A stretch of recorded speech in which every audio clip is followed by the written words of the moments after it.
Thank you for joining me on this journey to explore what the Bible has to say about wisdom for this generation and for every generation.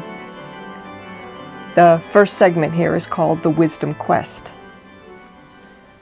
So we might ask, how does a wise person get that way? And the real question may be, what do you or I do to join the ranks of the wise? So I want to invite you this hour on this wisdom quest to try to discover the answer to these questions. Let's start by considering wisdom as described in a 9th century chant that we hear at least once a year. O come thou wisdom from on high, who orders all things mightily. To us the path of knowledge show, and teach us in her way to go.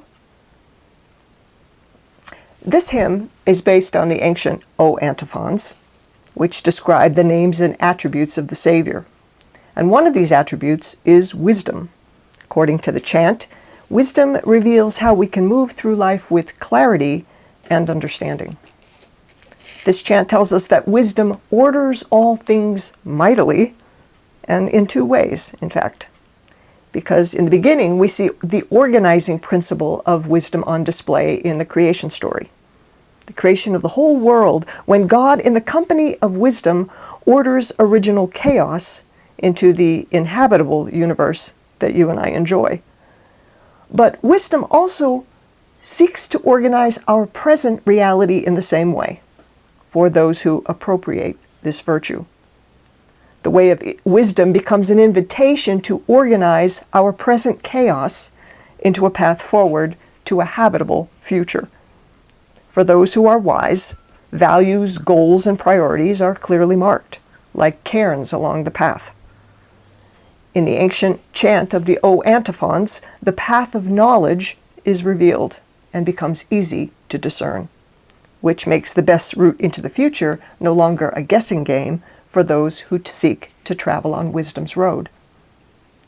Now, we might all agree that our generation needs a few good wise men and women to lead us on that path of understanding, because we cannot afford to let ambitious forces play eeny, meeny, miny, moe with the fate of the world. The cost is too high to allow those who are privileged merely with wealth or celebrity or office or media buzz to make decisions that will affect us all. It's not enough to have our sages reserved to our sacred spaces to offer spiritual direction to the rare seeker of wisdom. We need wisdom to walk in the halls of power. This urgent need for wise leaders feels especially true in this fragile era of climate change, pandemic, social upheaval, and economic imbalance. And yet, the truth is, every generation has felt the same way about the stakes involved in navigating toward the future and the need for wisdom along that road, which is why those in powerful offices have always required the checks and balances of experts, counselors, prophets, sages, by any other name. Which is why wisdom has been sought in every culture and every age. Which is why even the most disordered, self-absorbed, and superficial of generations manages to produce its sages. In fact, our liturgical year has a feast for celebrating the arrival of the wise ones. This is an arrival that you and I might applaud in our own time. Now, you've probably received some version of the Christmas card that comes with a challenging gauntlet thrown down. It says, "The wise still seek him." And this card portrays a particular band of wise ones who have come a long way in search of understanding. These sages observe movements in the heavens that are novel to them, and they want to know what the source of this celestial signal might be. Following a star, at great cost and with some real peril, these magi arrive into the presence of all truth, a truth so overwhelming it obliges them to bow down. So let's explore for a moment this humble gesture of the wise men These magi are magnificent creatures, we understand. They are men of means and authority and erudition. And yet in the presence of a poor family and a helpless baby, these great ones bow down. Now, you won't find many kings in or out of the Bible who practice so grand a humility. According to Enneagram scholar Russ Hudson, the very best definition of humility is simply our willingness to allow God to hold us in our wretchedness. Humility is allowing God to hold us in our wretchedness. Now, most of us are quite willing to allow God to hold us in our perfection, in those moments of our deep sweetness, our church-going, our law-abiding, our presentable selves. It's much more challenging to allow God even close to us in the hour of our wretchedness, when we're broken, when things are broken, when relationships are in shambles, and we've royally screwed up our lives. So consider that the Magi, as they arrive in the place where the star comes to rest, well, they haven't royally screwed up anything. They got everything right, in fact. Their astronomical observations bring them precisely where they hoped to be when they left their homelands and began this journey. They were searching for a king, and they found one. So they win. Yet, even in this moment of vindication and satisfaction, the Magi choose to humble themselves rather than trumpet their achievement. Instead of exalting their superior wisdom, they choose to empty themselves of the wealth they have carried along with them in a series of symbolic gifts. Rather than celebrating themselves, these wise ones acknowledge a poor, tiny child as the one who is truly king, priest, and fulfillment of all prophecy. What makes the Magi truly wise isn't that they got their sky charts right, that they managed to find the place where X marks the spot. What makes these wise ones wise is that they acknowledge in the hour of their greatest achievement that they are, in fact, wretched men, humble men, imperfect, unworthy, ordinary. And only by way of this kind of deep humility can genuine wisdom ever be grasped. So, perhaps the difference between these iconic wise ones and all of us gathered here can be measured by the depth of our humility. But we might also speak in terms of the volume of our hunger. Because remember, the Magi seek the way of truth as their pearl of great price. It costs them comfort and expense, danger and effort, years and great uncertainty. So we have to ask, how much do you and I want to know the best path into the future? How much are you and I willing to risk to come into the presence of the truth? One thing we can say for sure, the way of humility, the way of hunger, is not the American way. Because Americans seek greatness. We want to be well-fed, comfortable, and most of all, we want to be certain. We want to be sure that we're right. Most of us have no intention of bowing down, claiming our wretchedness, or relinquishing our treasure for that matter. So is it any wonder then that our society has a harder time producing sages? This generation is passing through a season of grave disorder. Around the world, sickness and misinformation have increased the chaos and sown division. Such folly has made an already dangerous situation that much worse. And yet, even in the midst of this dark season, wisdom seeks to reveal its light. In March of 2020, for example, a Hopi sage named White Eagle shared a message about the emerging pandemic and its significance. March of 2020. Keep that date in mind.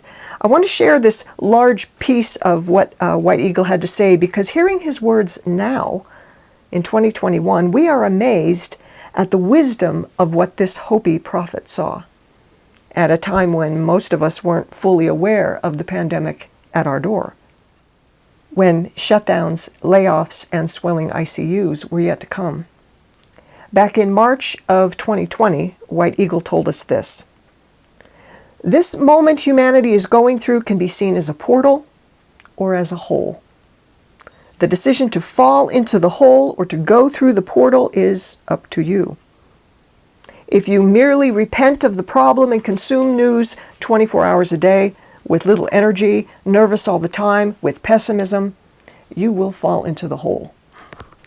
But if you take this opportunity to look at yourself, to rethink life and death, to take care of yourself and others, you will cross the portal. So take care of your home, take care of your body, connect with the middle body of your spiritual home, and when you're taking care of one, you are taking care of everything else. White Eagle goes on to say, do not lose the spiritual dimension of this crisis. Have the aspect of the eagle which from above sees the whole and therefore sees more widely. There is a social demand in this crisis, but there is also a spiritual demand. The two go hand in hand.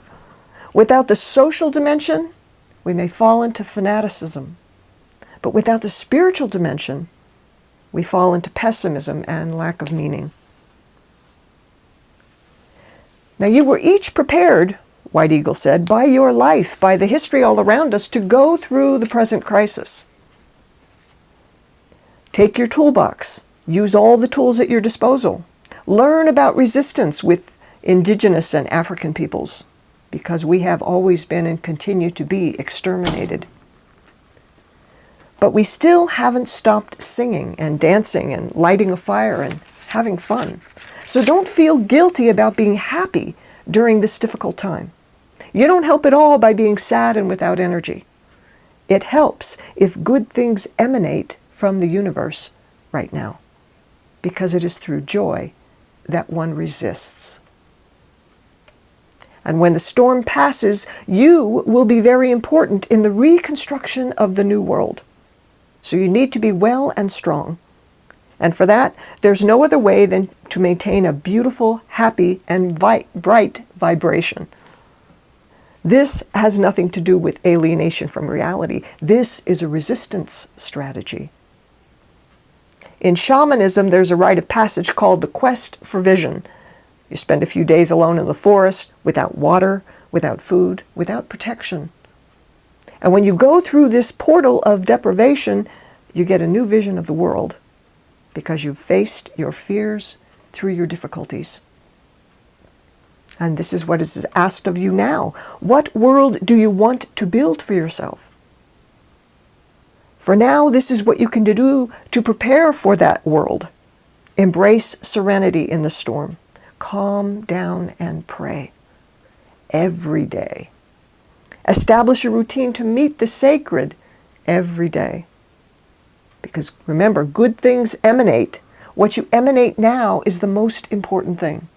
And so I say, sing, dance, resist through art, joy, faith, and love.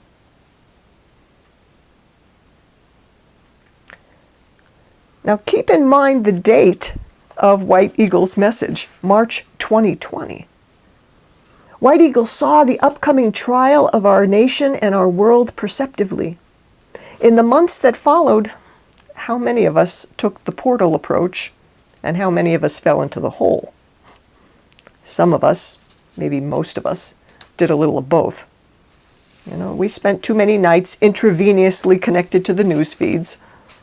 We were addicted to the Johns Hopkins COVID website. We watched every last YouTube that people sent us about things that filled our souls perhaps with more rage and more sadness than joy.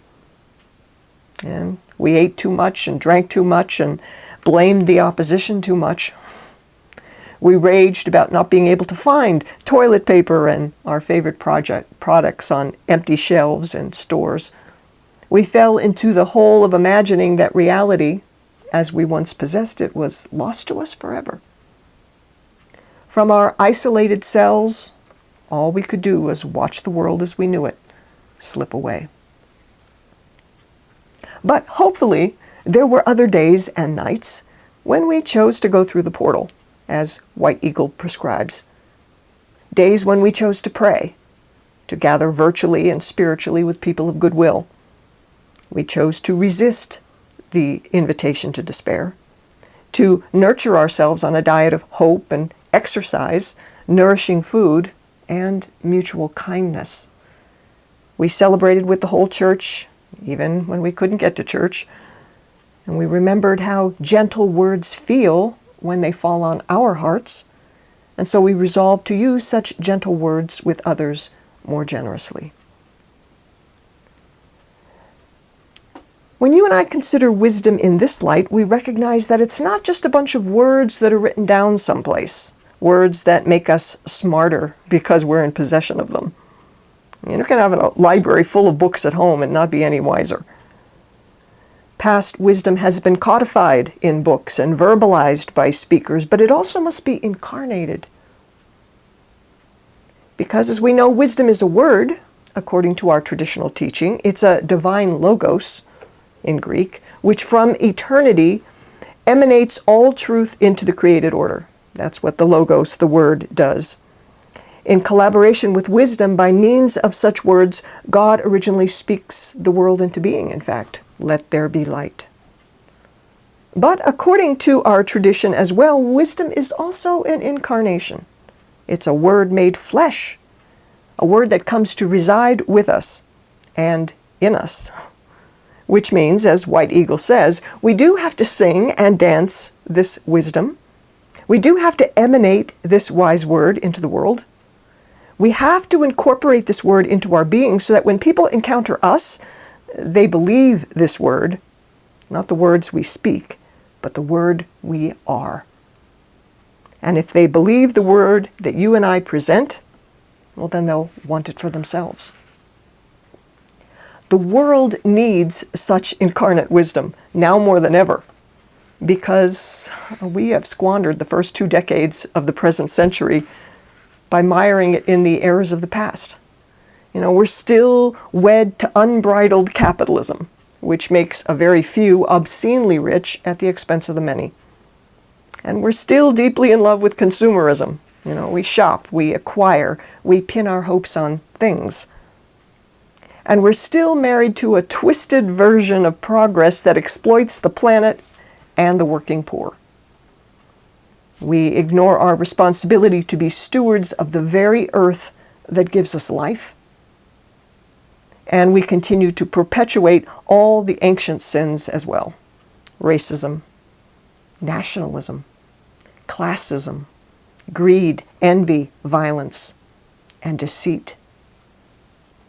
So, our generation needs wisdom to derail us from this path of ignorance.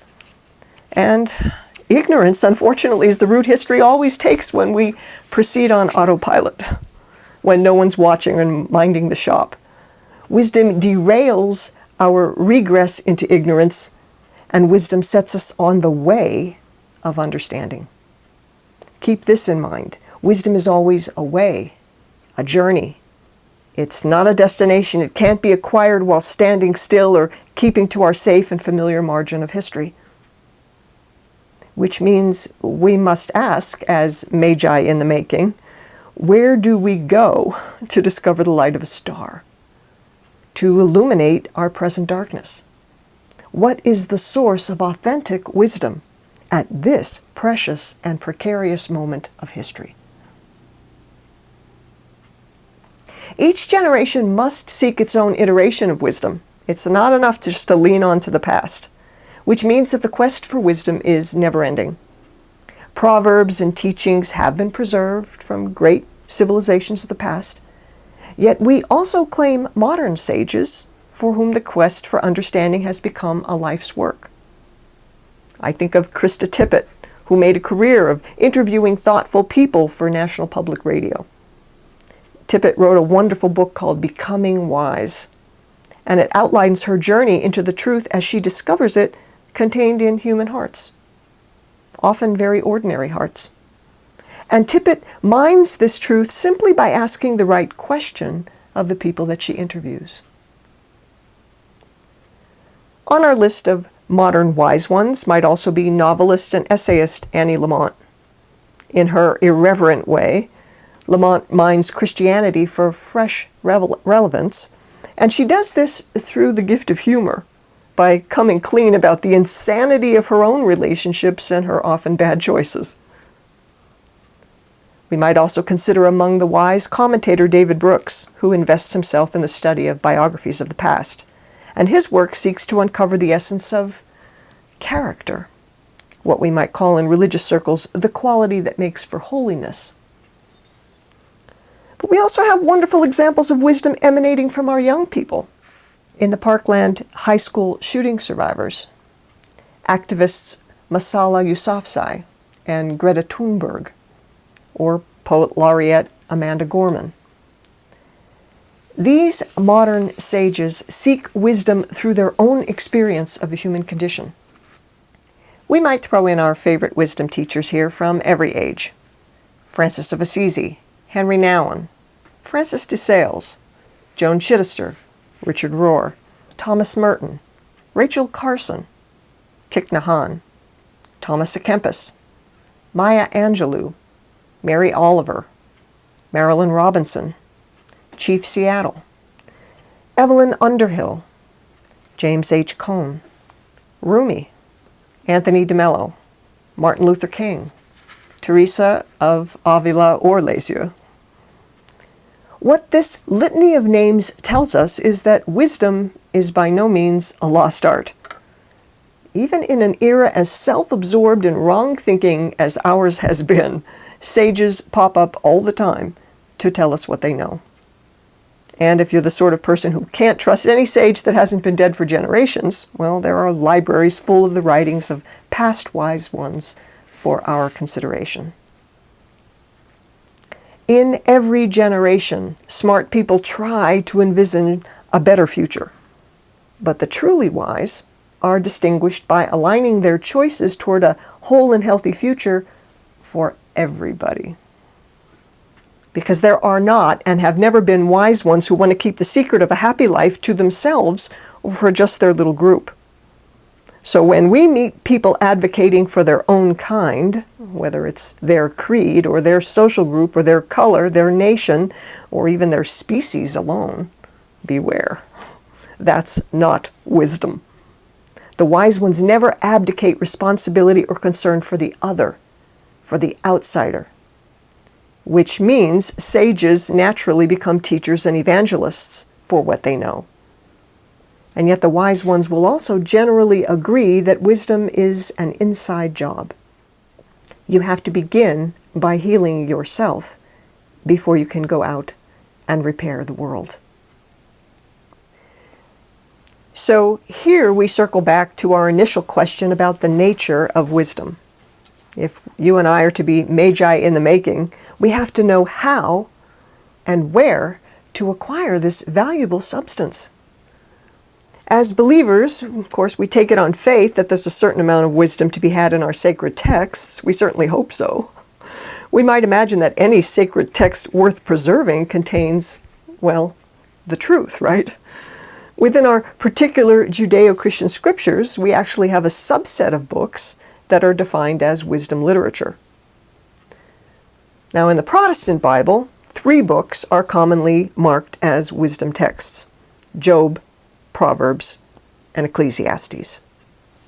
The Catholic Bible, of course, enriched by the Deuterocanon, contains 2 more books as part of the wisdom tradition that do not appear in either the Jewish or the Protestant Bible, and that would be Sirach and the Wisdom of Solomon. And if you look at the New American Bible, you will see that Catholics also classify the Psalms and the Song of Songs as wisdom texts. So altogether, Catholics have a total of 7 biblical books associated with wisdom. So, does this mean if we choose to read all 7 of these particular books in our Bible, we'll be in possession of all biblical wisdom? Well, here's where the debate begins. Because the truth is, there is nothing in these manuscripts internally that designate them as wisdom texts, except perhaps what we call the Wisdom of Solomon and the Wisdom of Ben Sira, or Sirach.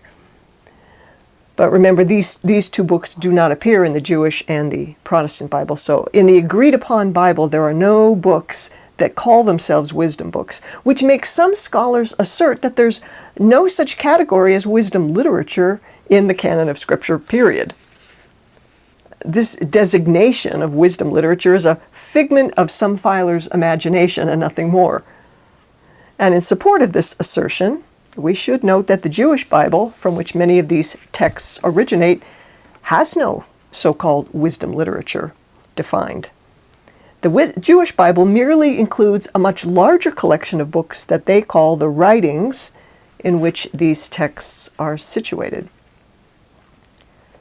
Now, some scholars claim that the only wisdom in the Bible is in the Torah, the Law of Moses, those first 5 books, Genesis, Exodus, Leviticus, Numbers, and Deuteronomy.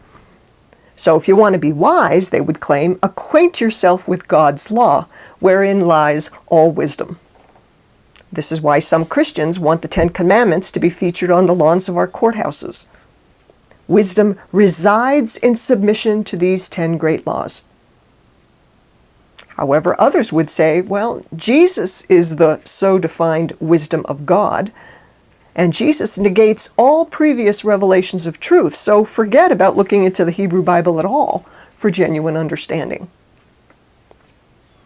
Clearly, defining what biblical wisdom is gets to be a tricky business. If we use it in the most elastic sense of the term, everything in the Bible is wisdom literature. Consider the ancient creation stories of Genesis. They are teaching tools that provide answers to human questions about the origin of the world, the nature of evil, and the reason why we suffer. All important wisdom questions. And stories of the patriarchs aren't really history lessons. They are meant for instruction on how to live in companionship with God. Often they appear as negative lessons. The books of Moses, including their many laws, are a case study in discerning the best way to live, mostly by illustrating the wrong choices. The history of Israel's monarchy is one long object lesson about how many ways human beings can screw up and lose track of our true identity. We could also move to the 15-plus prophetic books, which contain instructions and warnings and urgent signals about which way the nation's leaders should go. The leaders rarely listen, of course, but that doesn't make the writings of the prophets any less wise. Christian scholars may claim that Jesus himself is a wisdom teacher, which makes the Gospels a form of wisdom literature all on their own. Not only is Jesus wisdom personified, so everything he does is an example of wisdom, but from a theological perspective, Jesus also uses the methods of a wisdom teacher in parables, beatitudes, and proverbs. The least likely part of the New Testament to be claimed as wisdom texts are perhaps the letters of St. Paul.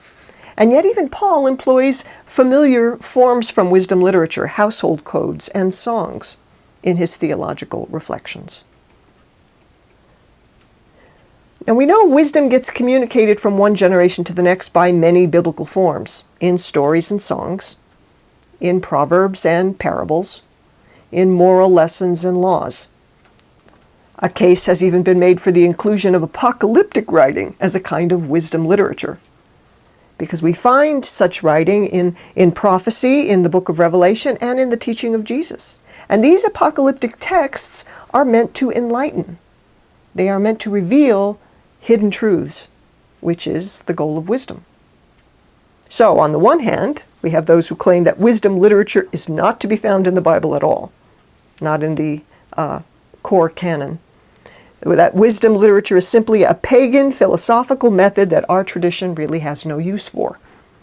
On the other hand, it's been claimed that the whole Bible is one big library of wisdom writings, so trying to establish a category of wisdom literature within that huge body of work really has no meaning. Now, it can feel like the more we explore wisdom biblically, the farther we arrive from a sure definition of it. It seems obvious that wisdom can't just be everything. Nor do we want to claim that wisdom is completely divorced from our sacred texts, I think. So we might consider what the fellow Zophar says to his friend Job in Job chapter 11, during the period of his great suffering. Zophar notes that wisdom is many-sided in chapter 11, verse 6. Wisdom is many-sided. Or, as Robert Charles Hill translates this verse in his book of the same title, he says, wisdom has many faces. Or we might consider Robert Alter's translation of the same line. He says, wisdom is wondrous. But however you want to translate Job 11:6, we have to be open to the idea that it offers, that wisdom is clearly more than one thing. It's certainly more than we think it is at the present moment. If we're on an authentic wisdom quest, we have to accept that we don't have it all figured out yet. There may be surprises ahead, upsets even, disturbing new information. We have to admit a wide variety of avenues of wisdom as well, if we wish to be magi in the making. If we close down all but one narrow route to wisdom, we risk what St. Paul calls stifling the spirit. Let's not do that, at least. Let's allow a lot of income streams through which wisdom can flow into and enrich our understanding.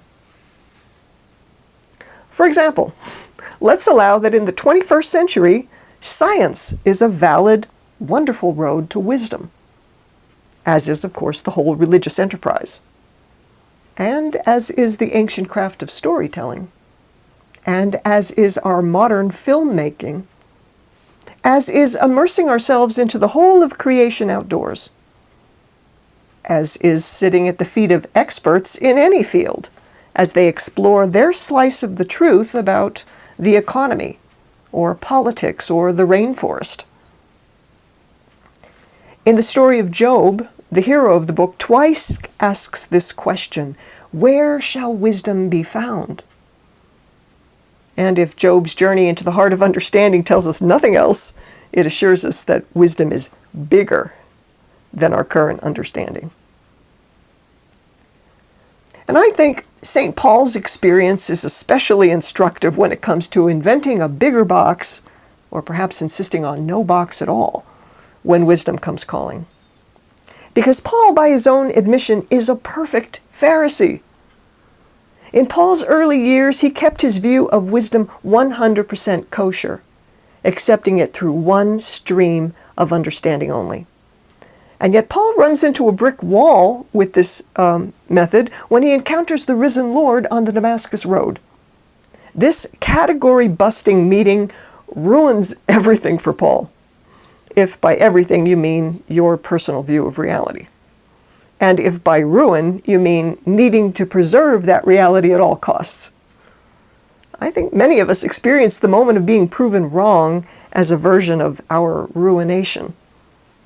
And if you and I turn out to be very wrong about something very important, ruining everything is a good description of our situation.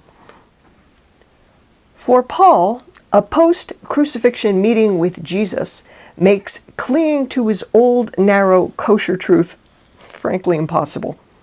The letter to the Ephesians outlines the struggle of a true believer as Paul attempts to reconcile the dissonance between his old certainty, his old Pharisaical certainty, and this shattering new revelation of the risen Lord. Paul is, he's frankly shocked at where God is going with all this. He's shocked by the divine plan. Paul describes this experience elsewhere in 1 Corinthians as a stumbling block to the Jewish mindset, that Jesus could be the crucified Lord.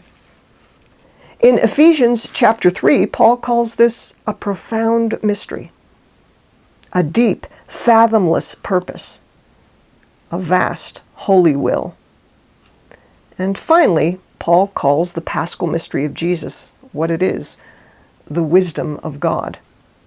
Which is to say, Paul is finally willing to admit what Isaiah knew 8 centuries earlier, that God's ways aren't the same as ours. And I think you and I can sympathize with Paul having his mind blown when a dead man is restored to life.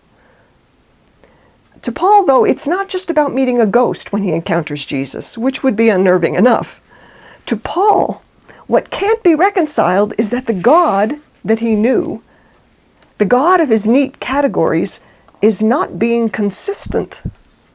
Now, Paul knows the God of Genesis is the great divider of things, light from darkness, water and land, male and female, good and evil, obedience and sin.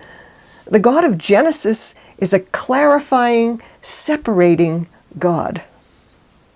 In the story of Eden, God evenly divides eternity from mortality as the first couple is banished from the garden.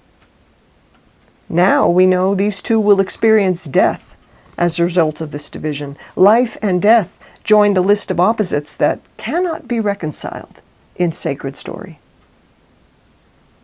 In the history of the Jewish people, God later separates Israel from all the other nations of the earth. This one people alone will be God's beloved.